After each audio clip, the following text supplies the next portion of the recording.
आगम में ऐसे अनेक प्रसंग मिलते हैं जिन प्रसंगों से ज्ञात होता है पर किसी ने हमारे ऊपर ऐसा उपकार कर दिया कि उसके माध्यम से हमें ऐसी देव गति प्राप्त हो गई। जैसे कि पारस कुमार का उदाहरण आता है कि सर्प सर्पड़ी को ऐसी अवस्था में देख के उन्होंने धर्म उपदेश उनको सुनाया। और जीवनधर कुमार का भी कुत्ते का उदाहरण आता है कि वह भी मरणासन था, उसको नमोकार मंत्र सुनाया, जिसके माध्यम से वह देव गति को प्राप्त हुआ। तो जैसे ही देव गति में प्राप्त हुआ, अवधि ज्ञान से जाना कि हमें फलाने व्यक्ति ने उपकार किया था, और मनुष्यों को तो पहुंचने में समय लग जाता, कहीं भी वाहन आदि पूछताछ, तब वह कहीं जा पाता। पर देव तो जहाँ जाना वहाँ सेकंडों में पहुँच जाती। तो जब उपकार की बात आती है तो देव तुरंत जिस व्यक्ति ने उपकार किया उसके पास पहुँच जाते हैं। आपने हमारे ऊपर उपकार किया, इस वजह से हमें देव पर्याय प्राप्त हो गई। पर कभी भी आपको किसी समय कोई आपत्ति आती है तो हम सहयोग देने के लिए तैयार हैं, आप हमें याद भर कर लेना। तो ऐसे ही जब वह याद विपत्ति में आते हैं, याद करते हैं, वह देव तुरंत उपस्थित हो जाता है और उस पर जो भी आपत्ति आई है उसको दूर कर देता है। कुछ ऐसे ही आज का प्रसंग है कि गुरुदेव के द्वारा हम सब दुनिया पर आज बहुत बड़ा उपकार किया गया। वह एक समय था, विद्वानों ने यही लिखा है कि मुनि दर्शन के लिए हम तरस गए। मुनि मुद्रा के दर्शन होते नहीं थे, पर आचार्य ज्ञान सागर महाराज, आचार्य महाराज की कृपा से क्या आज सुगमता है कि दर्शन सुलभता से प्राप्त हो जाते। गुरुदेव ने एक बार कहा था कि भैया तुम नियम की बात कहते हो, ऐसे भी उस समय की स्थितियां थी, लोग व्यसनों में लीन थे, पर उन्हें थोड़ा सा उपदेश और मार्ग मिला, वह व्यसन छोड़ के उन्होंने मुनि मुद्रा को धारण कर लिया। जब उन्होंने व्यसनों का फल जाना कि व्यसनों के फल से हमें कैसी दुर्गति के हम पात्र बनेंगे, इस सारे व्यसनों को छोड़ के वह आज मुनि मुद्रा को धारण उन्होंने कर लिया। और गुरुदेव की ही कृपा है कि अनेकों आरकाएँ बन गई, ये लक छुल्लक, बहन भाई, ब्रह्मचारी आदि अणुवृत्ति, सब तरह तरह पर गुरुदेव के द्वारा ही सब उपकार यही किया गया। उसी का ही प्रतिफल है कि आज क्या स्थिति है। क्योंकि ज्ञान सागर महाराज ने तो यही वचन दिया था कि गुरु संघ को गुरुकुल बनाना, पर गुरुदेव ने तो क्या कर दिया, नगर नगर को गुरुकुल बना दिया। ये उनकी ही कृपा है, उनकी ऐसी निर्दोष चर्या है।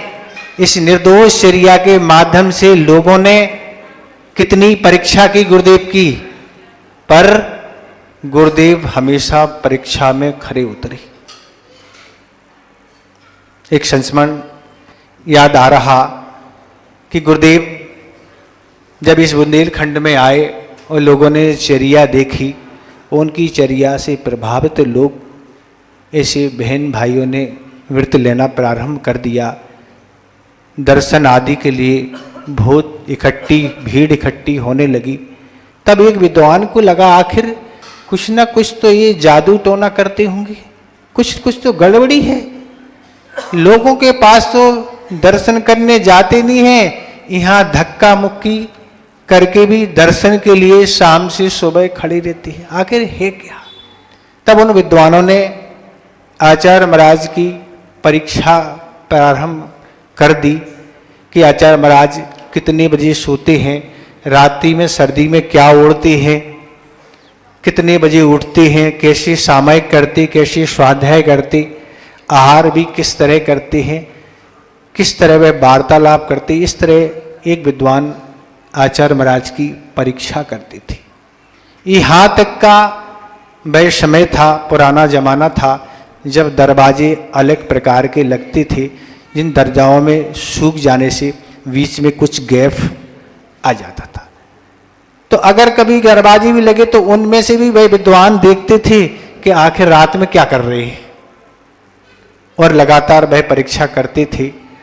पर वह परीक्षा करते थे और उनके साथ भी एक व्यक्ति उनकी परीक्षा के लिए लग गए कि आखिर ये जब देखो ये देखते ही रहते हैं, आखिर ये क्या देखते रहते हैं। काफ़ी समय जब हो गया तब उन व्यक्ति ने उन विद्वान से पूछा, हम काफ़ी समय से आपको देख रहे हैं, गुरुदेव में एक आध दोष तुम्हें दिखा क्या, इन छेदों में से एक आध छेद दिखा क्या, उन्होंने पूछा, इन छेदों में से कोई एक छेद दिखा। तब उन विद्वान का उत्तर था, हमने बहुत दिन से परीक्षण किया, पर गुरुदेव की जो भी हमने परीक्षा की, जो भी उनकी चर्या देखी, एक एक चर्या में उन्हें हमें समय सार दिखा और मूलाचार के अनुसार ही सारी चर्या हमें उन्हें देखने मिली। हमें किसी तरह की कोई कमी उनके अंदर नहीं पाएगी। लोगों से तो हमने सुना ही है, पर जब भी हमें ऐसा सौभाग्य उनके पास सोने का मिला, रामटेक 2008 में लगभग 4-6 महीने हम सोए, हमने देखा कि बैठने का तो समय निश्चित है सामयिक का, पर उठेंगे कब पता ही नहीं। और उपवास दिन रहता, जिस दिन रहता था तो मैं सोचता था कि अब उठ जाएंगे 9, 8:30, 9 बजे तो भैयावृत्ति करेंगे, पर 9:30 बज गए, 10 बज गए, 10:30 बज गए, 11 बज गए, हम क्या करें, कब तक जागे, हम सो जाते थे, क्या करें, अब भैयावृत्ति कहाँ मिलेगी। एक दिन देखा 12, 12:30 बजे रात में बैठे थे, हमने कहा आचार्य महाराज 12:30 बजी है, उन्होंने देखा नहीं घड़ी, फिर वो लेट गए। तो ऐसी उनकी चर्या है। तो उन जो विद्वान थे वे पूर्ण रूप से संतुष्ट हो गए, पर जो विद्वान की भी एक क्रिया देख रहे थे, उनने जाके आचार्य महाराज से कहा, आचार्य महाराज एक विद्वान आपकी प्रतिदिन से परीक्षा कर रहे हैं। तो आचार्य महाराज ने क्या कहा, आचार्य महाराज कहते, बुंदेलखंड वालों ने हमें ऐसे ही स्वीकार नहीं किया, बुंदेलखंड वालों ने हमारी पूरी परीक्षा की है और परीक्षा करने के बाद ही हमें अपनाया है। तो ऐसे परीक्षा देने वाले गुरुदेव हैं जिनकी महिमा बहुत निराली है। तो इस तरह आचार्य महाराज ने दुनिया पर उपकार किया है कि ऐसे संगत पिचीधारी और घर में रहने वाले लोग उनकी साधना से प्रभावित होके और उनके प्रवचन आदि से प्रभावित होके इस मार्ग को उन्होंने अपना लिया। जैन तो ठीक है, पर अजैन मार्ग, अजैन लोगों ने भी अपनी दिशा का परिवर्तन कर दिया। तो इस तरह से आचार्य महाराज ने सामान्य व्यक्तियों में तो परिवर्तन आया ही है कि सच्चे गुरु यही हैं और सही मार्ग को उन्होंने अपनाया है। पर जो विद्वान थे, जो स्वाध्याय करते थे और प्रवचन करते थे, जिनने अनेक ग्रंथों का संपादन किया, अनुवाद किया, पर उनकी भी ऐसी धारणा थी कि इस काल में सच्चा साधु होना बहुत कठिन है, न सच्चा साधु और न सच्चा आचार्य। ऐसी लोगों की, विद्वानों की धारणा थी। पर उन विद्वानों की भी वो धारणा बदल गई जब दूसरे विद्वानों जाके आचार्य महाराज के पास ले गए और दर्शन कराए, तब उनने कहना ही पड़ा, नहीं, वास्तव में आचार्य और मुनि आचार्य महाराज ही हैं। हमारी जो धारणा थी उस धारणा आज से हमारी धारणा में परिवर्तन हो गया। तो ऐसे गुरुदेव हैं तो ऐसी संगति से ऐसे ऐसे प्रसंग मिल जाते हैं कि किसी घर गृहस्थ में रहने वाला व्यक्ति कहीं तीर्थ यात्रा करने जा रहा था और तीर्थ यात्रा के लिए सोचा आचार्य महाराज से आशीर्वाद ले ले, और अपना निवेदन गुरुदेव से रख दिया कि गुरुदेव तीर्थ यात्रा करने हम जा रहे हैं, आप आशीर्वाद प्रदान करें। पर गुरुदेव की बात तो इमीडिएट इतनी जल्दी बोलते हैं, उत्तर देने में तो उनकी प्रतिभा इतनी आगे है कि हम आप तो सोच नहीं पाएंगे। उसने सामने वाले ने आशीष मांगा कि तीर्थ यात्रा के लिए जा रहे हैं, तब गुरुदेव ने क्या कहा, हम तुम्हें ही तीर्थ बना दे। तो क्या कहा, हम तुम्हें ही तीर्थ बना दे, तुम्हें तीर्थ यात्रा की जरूरत क्या है। सामने वाले का लक्ष्य क्या था और लक्ष्य क्या बन गया। मैं जिस मार्ग पर बढ़ना चाह रहा था, विवाह आदि करना चाह रहा था, वह सारा प्रोग्राम कैंसिल होके उसने मोक्ष मार्ग अपना लिया। तो ऐसी सारी स्थितियां हैं। तो ऐसे गुरुदेव हैं, अनेकों हजारों संस्मरण हैं, संस्मरण की कोई कमी नहीं। गुरुदेव तो कोई संस्मरण सुनाते नहीं है। गुरुदेव की तो संस्मरण देखने में कभी मिल जाएं, सुनने में मिल जाएं, वो तो कभी सुनाने वाले नहीं है। तो ऐसे एक प्रसंग और घटा। 2014 का आचार्य महाराज का चतुर्मास विदिशा नगर में हो रहा था और सुबह सुबह आचार्य भक्ति हुई। तब आचार्य महाराज एक महाराज से बोले, आज का दिन बहुत अच्छा है। उन महाराज ने कहा, हाँ अच्छा है आज का दिन। और आचार्य महाराज जैसे आहार चर्या का समय हुआ और एक ब्रह्मचारी के यहाँ आचार्य महाराज का पड़घन हो गया। घर काफी दूर, लगभग 1.5-2 किलोमीटर के अंदर एक जगह कहलाती है विदिशा में, वहाँ उनका घर था और आचार्य महाराज को पड़घन करके वहाँ ले गए। आहार अच्छे से संपन्न हुआ। वह ब्रह्मचारी और परिवार सारा बहुत प्रसन्न था कि आज गुरुदेव के चरण हमारे यहाँ पड़ गए। आहार संपन्न होने के बाद सारे लोग वापस छोड़ने के लिए शीतल विहार आ रहे थे। तब उस ब्रह्मचारी ने आचार्य महाराज से कहा, आज राजयोग है। क्या कहा, आज राजयोग है। आचार्य महाराज से कहा। आचार्य महाराज क्या कहते तुरंत, आज राजयोग नहीं, आज महाराज योग है। क्या कहा, आज महाराज योग है। कैसे फंसाते हैं आचार्य जी, ये अपन को समझ में नहीं आता। अपन सोचते हैं हम बहुत होशियार हैं, शब्दों के तो भाई जादूगर हैं।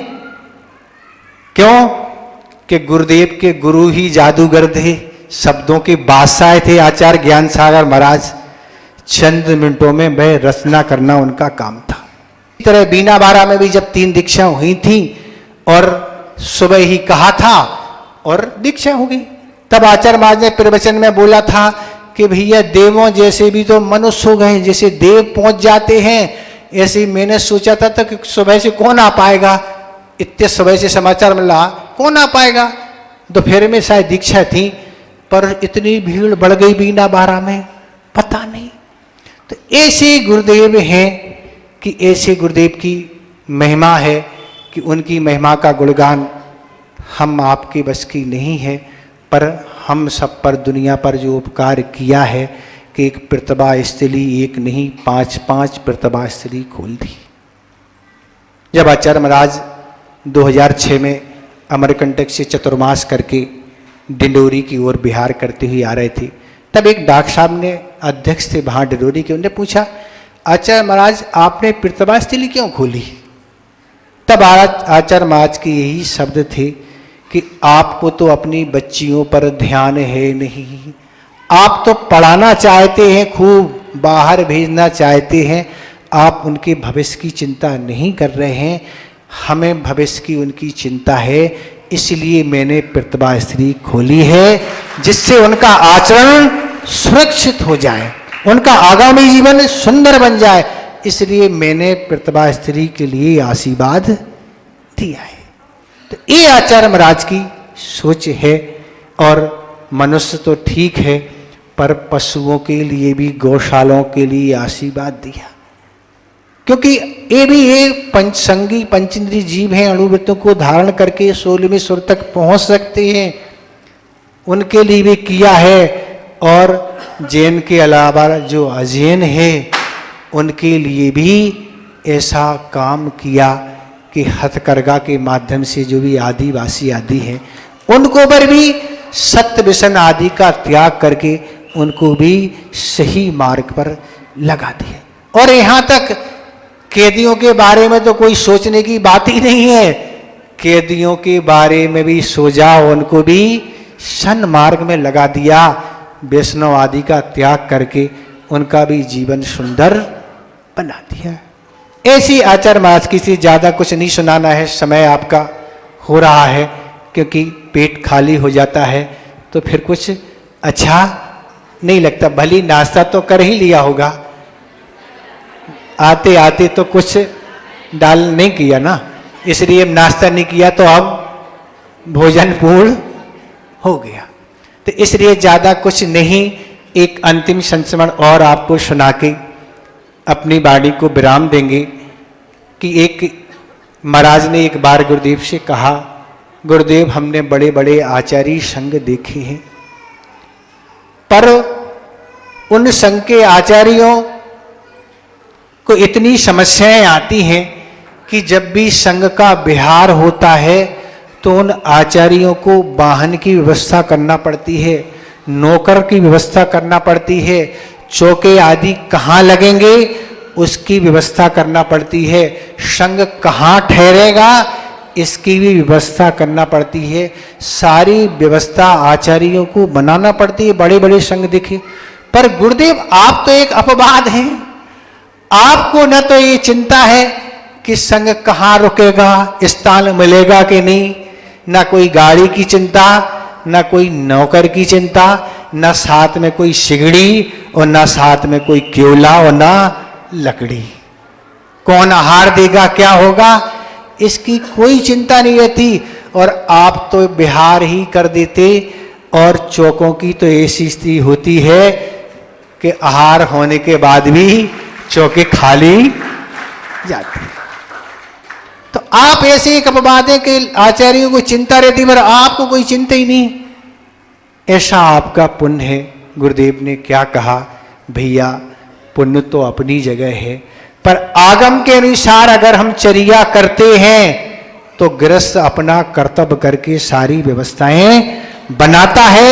अगर हम अपना कर्तव्य नहीं करेंगे, आगम के अनुसार चर्या नहीं करेंगे, तो गृहस्थ भी क्या अपने कर्तव्य से विमुख हो जाता है। इतने ही हम पर्याप्त समझते हैं। गुरुदेव का तो अभाव हो गया काय रूप से, पर उनने हम आप पर जो भी उपकार किया है उस उपकार को नहीं भूलते हुए हम इस धर्म मार्ग पर आगे बढ़ते हुए अपने आगामी जीवन को सुंदर बनाएंगे। अहिंसा परमो धर्म की।